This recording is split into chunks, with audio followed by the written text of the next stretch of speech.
Level చేసుకొని దీనిపైన ఇంకొన్ని మ్యాంగో పీసెస్ని టాపింగ్ చేసుకుందాము. ఈ సమ్మర్లో ఈ మ్యాంగోస్ ఎలానో మనకి చాలా ఎక్కువ దొరుకుతాయి. తప్పకుండా చేసుకోండి, మీ పిల్లలు కూడా చాలా ఇష్టంగా తింటారు. బయట కొనేదానికంటే ఇంట్లో చేసుకుంటే తక్కువ బడ్జెట్లో ఇంకా హెల్దీగా ప్రిపేర్ చేసుకొని తినచ్చు. సో ఇలా ఒకసారి డ్యాప్ చేసుకొని పైన లిడ్ పెట్టుకొని ఒక 6 hours పాటు ఫ్రిడ్జ్ లో పెట్టుకొని ఫ్రోజ్ చేసుకోవాలి.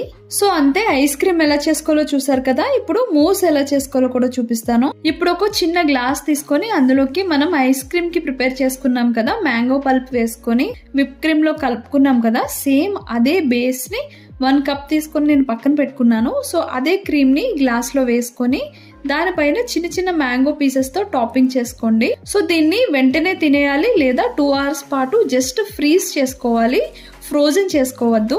సో చూసారు కదా mango ice cream and mango mousse ఎలా చేసుకోవాలో. చాలా సింపుల్ గా